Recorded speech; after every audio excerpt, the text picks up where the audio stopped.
Yo tout le monde, bienvenue sur la chaîne 2. Max. On se retrouve pour le troisième épisode de la saison 5 de My Hero Academia, sur lequel on va revenir. Qu'avons-nous pensé de l'épisode? Qu'avons-nous pensé de la bande-son? Qu'avons-nous pensé, je sais pas moi, de la réal et de l'animation de manière générale? On va vous dire ça dans cette petite vidéo. Est-ce qu'on peut avoir un petit résumé de l'épisode? Ouais, bah écoute, il y en a un qui est pas mal sur ADN, donc je vais te lire ça tout de suite. Et ça dit: après un dur entraînement, Izuku s'endort comme une masse, mais il est réveillé par un écho du One for All. Hélas, All Might ne sait presque rien à ce sujet. Peu importe pour le moment, l'heure est à l'entraînement, au combat. Cette fois, la séance se fait en commun avec la seconde B, à la grande joie de Naito. Les deux classes rivales vont enfin pouvoir s'affronter afin de déterminer laquelle est la meilleure. Mais les élèves sont rejoints par un invité mystère qui pourrait changer la donne. Voilà pour leur synopsis. Effectivement, invité mystère, voilà, on apprend rapidement le... Ouais, on va reparler de Shinso tout à l'heure. D'abord, je voudrais parler d'un truc, c'est qu'il y a Aoyama. Aoyama qu'on voit, et j'en avais parlé dans la dernière review, rappelez-vous, normalement il était présent dans le manga, parce qu'il était réveillé tout simplement par Izuku qui cassait tout dans sa chambre. Et là, bah c'est bien, c'est qu'ils ont pas oublié quand même de le mettre. Donc on a quand même Aoyama qui intervient, mais dans un flashback en fait. C'est-à-dire que Izuku part courir, se défouler, et il n'a pas réussi à dormir du coup. Enfin, il a été réveillé dans le parc qui est derrière Yue. Et là, il repense au fait que Aoyama est venu le voir lui demandant ouais, comment tu vas, etc. Bon, il dit des conneries hein, comme d'hab, il dit c'est parce que tu manges pas assez de fromage, tout ça, tout ça. Moi je pense qu'il est plus intelligent qu'on ne le pense, Aoyama. Ouais, il y a moyen. Je pense qu'on aura peut-être des surprises agréables par la suite avec ce personnage, parce que de toi à moi, c'est là où je te rejoins, c'est que je trouve que c'est un personnage qui est pour l'instant trop en mode Aya, comme ça. Je suis désolé, il fait ça avec son ventre, excuse-moi. Au bout d'un moment, j'ai envie qu'il fasse qui sont importants dans le récit. J'ai envie, je sais pas pourquoi, ce perso, ils nous ont, peut-être avec la saison 2 aussi, où à un moment donné, ils étaient tous les deux, tu sais, et, pareil, ils étaient en mode, si t'arrives, je te surveille, je vois que t'as des galères avec ton truc, moi aussi j'ai des galères, bah, je sens qu'il y a peut-être un truc à faire, donc je te rejoins totalement sur le fait de me dire, il y a quelque chose avec Surtout Aoyama. que c'est pas la première fois, hein. Plusieurs fois on l'a vu être très perspicace. Il y avait la fois, comme tu l'as dit, où il y avait le problème avec l'alter d'Izuku, il y avait la fois où il a deviné qu'Ochako était love d'Izuku. Il est perspicace, là où les autres personnages ne le sont pas. Donc le gars qui vient juste taper à la porte, il fait ah oh, d'accord, t'es un peu chamboulé, tu devrais manger du fromage, etc. Il fait bon copain, mais j'y crois pas. Le gars il sait, il a compris, à mon avis il va venir en aide à Izuku un peu plus tard, quoi. Ouais, je suis quasi persuadé. C'est bizarre qu'on ait ce même ressenti, ou alors c'est vraiment la façon dont c'est raconté. Toujours est-il que effectivement on retrouve Izuku là, qui nous raconte le fameux cauchemar, rêve, écho, on sait pas trop, hein, parce que même All Might il est perturbé par ce rêve, puis je me dis mais... il parle au premier détenteur. Lui, il a jamais vécu ça. Ouais, il explique que les informations qu'il a sur son pouvoir, hein, comment il s'est transmis tout ça, lui ont été fournies par son maître, son mentor. Donc lui n'a pas eu l'occasion de parler au premier détenteur. Premier détenteur d'ailleurs, je le dis maintenant, il est doublé par Soichiro Hoshi, d'après mes oreilles, j'ai pas vérifié. Hoshi Soichiro, donc qui était la voix d'un des protagonistes de Gundam Seed. Du coup, ça fait très longtemps qu'on l'a pas entendu sur un animé. Il avait fait pas mal d'animés aussi au début des années 2000, mais moi personnellement, ça fait très longtemps que je l'ai pas entendu, donc grosse surprise sur la voix du Shodaime, comme on dit, le premier détenteur, quoi. Ouais, et toujours aussi, il est mystérieux, je sais pas ce qu'il veut, parce que tu lui dis ouais, j'ai des trucs à te dire et tout, mais écoute, on est ensemble, hein, on a dépassé le stade de la singularité, mais pour l'instant je peux pas tout te dire, t'es qu'à 20%, t'inquiète, quoi, je suis quand même, mais ne nous tease pas comme ça, pourquoi tu fais des trucs pareils? C'est un peu ça, il est un peu en mode ouais, tiens, je te tease des infos, mais on reste en contact, hein. Mais salut, salut, ça fait plaisir. Arrête, fais pas des trucs comme ça, frère, moi je veux savoir. Donc voilà, donc c'est super intriguant. Je pense que c'est à suivre de très très près en tout cas. Et puis rapidement, hein, comme vous l'avez vu tout à l'heure avec ce petit synopsis, on a la seconde B qui est chaude patate à affronter la seconde A qui débarque aussi avec leurs nouveaux vêtements, leurs nouvelles armures, leurs nouvelles astuces. Bref. Ça arrive un peu comme un cheveu sur la soupe. Hein. Je sais pas si t'as remarqué. Je m'attendais franchement à un truc genre, c'est typiquement ce qu'on a eu dans le premier épisode en fait. Premier épisode c'était un filler avec genre tac, entraînement simulation, il faut sauver le soldat Ryan, tiens. Et puis il y avait Milio qui faisait l'acrobate là dans la flotte. Et je m'attendais à ça avec l'opposition là entre les deux, mais non, en fait c'était en mode bon bah on vous a pas prévenu, mais tenez, allez, c'est là maintenant, c'est tout de suite, il y a un combat contre l'autre classe de seconde. Ouais, c'est ça. Et puis il y avait cette scène aussi, bon, je l'ai vu venir avant même, c'est cousu de fil blanc en fait, je vous explique. Quand Shinso sort du bureau d'Aizawa, c'est le moment où il dit à All Might, il fait une réflexion à la con, hein, en mode encore en train de traîner avec Izuku, blablabla et tout. Je me suis dit Shinso élève de Aizawa, Shinso héritier d'Aizawa comme Izuku avec All Might, je me suis dit ça. Et plus tard dans l'épisode, tu vois quoi? Tu vois qu'il a des putains de bandelettes autour du cou. Donc qu'est-ce qu'il fait avec ces putains de bandelettes? Clairement, Je sais le pas. gars, il va faire exactement comme Aizawa. Il va les durcir et il va... Tu sais très bien ce qu'il fait avec ses bandelettes, voilà. Aizawa. Il va Mais, neutraliser ses adversaires. Quelle est leur relation? On ne sait pas. Puisque Aizawa est le premier à dire ça va, pas une question d'adultère, calme ta joie, All Might, je t'ai mort. Quand il a traité. Écoute, franchement, je m'attendais pas à cette réplique. J'étais pété. Je me suis dit, ah ouais, mais balance pas des trucs comme ça, il tient pas bien. Donc c'est bien. Il fait de l'humour sous ses airs fatigués, tu vois. C'est ça qui était marrant. Moi, j'ai pas trouvé ça marrant. En fait, enfin, tu sais, à Moi, quoi ça m'a fait penser en fait au une blague distillée à un certain fandom, on va dire. Tu vois, un peu. Je me suis dit, ok, moi ça m'a fait rire parce qu'effectivement. c'est gênant ta blague à Aizawa. Je me suis dit ça en fait. Ouais, oh non, moi je l'ai pas vécu comme ça. Mais en fait, ils sont tellement tout collés cul et chemise qu'à un moment donné, tu fais, ouais, non, mais en fait, je me justifie de pourquoi on est encore ça. Je fais, c'est bon. Tu fais pas d'adultère non plus, donc. Ouais, d'accord. Ça m'a fait rire en fait. Bref. En plus, tu vois, ils ont la même dégaine finalement. Les deux sont fatigués de la vie. Maintenant, s'ils ont les mêmes trucs de technique, là, ça va être. Pourquoi pas hein.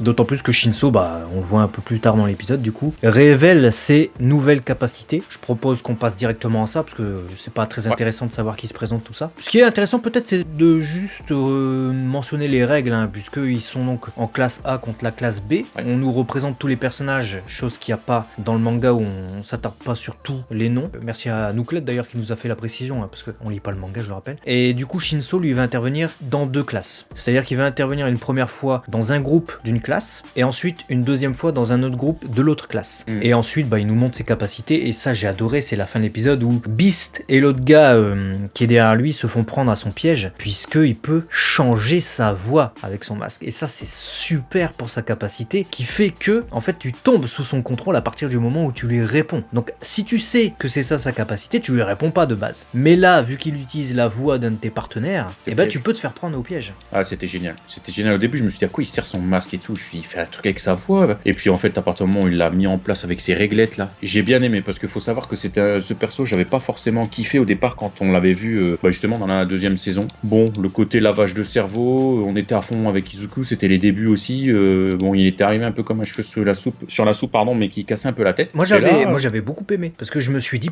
il a un pouvoir cheaté, un peu comme tout le monde lui dit, tu vois. Mais je me suis dit, il est mal utilisé, en fait, le gars. C'est-à-dire qu'en fait, je me suis pas dit, il est mal utilisé dans le scénario. Je me suis dit, le gars utilise mal son pouvoir et du coup, il en fait pas ce qu'il pourrait en faire, tu vois. C'est peut-être l'un des pouvoirs les plus cheatés et finalement, c'était juste ça, ce personnage. C'est Guldo dans Dragon Ball, en fait, quoi, tu vois. Alors que là, justement, j'ai l'impression que Horikoshi veut nous offrir une véritable évolution pour ce personnage qui a un pouvoir cheaté, quoi. Commencer la saison avec ce perso qui vient de nulle part et qu'on réintroduit comme ça en mode surveillez-le parce que lui va faire des doses, clairement. Et puis on voit que c'est un peu le roi du game, c'est-à-dire que l'attention elle est beaucoup centrée sur lui, bien plus que sur les autres. Et même, sans rien révéler du prochain épisode, si vous avez regardé la fin, on voit que ça va être encore centré sur lui. Donc ouais, je suis d'accord avec toi. Horikoshi, il a vraiment envie de nous dire regardez-le lui. Regardez bien ce qui va se passer avec lui parce que il va être important pour quelque chose. Ouais, donc très intéressant. En plus de ça, je pense que on va avoir du développement pour la classe à la fois de seconde A et à la fois de seconde B, puisqu'on a cette répartition par groupe qui est en fait utile, parce qu'à partir du moment où tu peux focus sur 4 personnages, plus 4 autres en face, mais que tu vas développer de manière moindre, tu vas pouvoir t'attarder sur le développement de ces personnages avec leurs capacités et à la fois leur caractère et peut-être leur évolution même au sein même d'une situation critique. Donc c'est plus facile que de gérer une classe de, je sais pas moi, 20 personnages, j'ai pas compté. Là c'est mieux, c'est beaucoup plus pratique. Et je suis d'accord parce qu'en plus tu vois, plus ça avance et plus je me dis, on n'a pas lu les scans, donc voilà. Par contre on nous dit souvent putain vous êtes pas prêts. Ça je l'ai pas lu 40 000 fois, je l'ai pas lu une fois. Après on va pas se mentir, on nous dit ça pour tous les mangas. Ouais, on nous dit ça. On est prêt pour rien a priori, c'est le...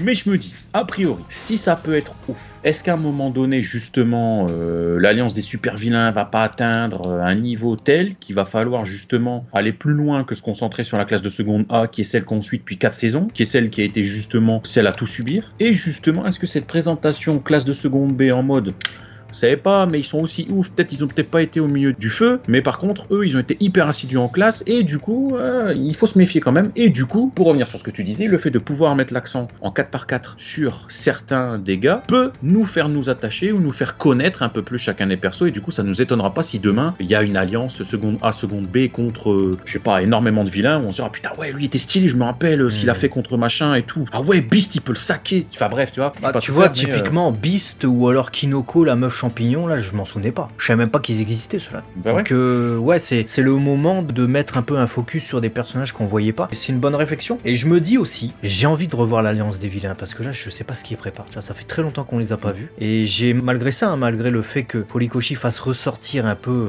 l'autre classe et nous permet de présenter un peu plus les personnages, je me dis, il y a quand même beaucoup de personnages à gérer. Et ça peut être compliqué.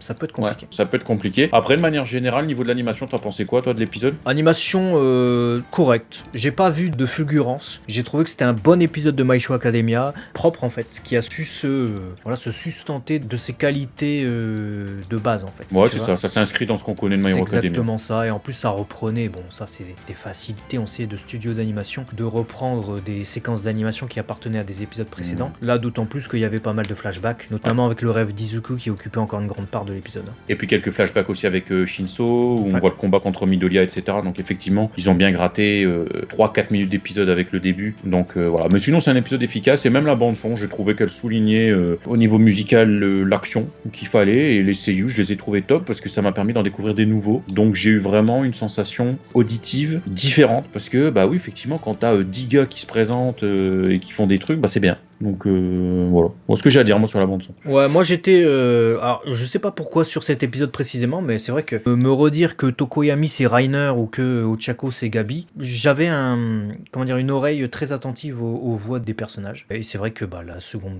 B, bah là, on les découvre que je les connais pas quoi. Enfin je les connais pas, oui, vite fait quoi. Non, on connaît, tu sais le mec bah le premier, celui qui parle tout le temps là, celui qui ouvre tout le temps sa gueule et qui se fait attraper par Aizawa, et la meuf qui le tape tout le temps, tu vois. D'ailleurs il y a un gag où c'est pas elle qui va le taper cette fois, c'est Aizawa qui l'attrape avec ses cordettes quoi. Et il parle trop, t'as envie de lui mettre de ses claquos. Avec son sourire comme ça, tu vois, comme ça, tu vas faire. Je vais te frapper. Arrête de il l'a calmé. Ouais.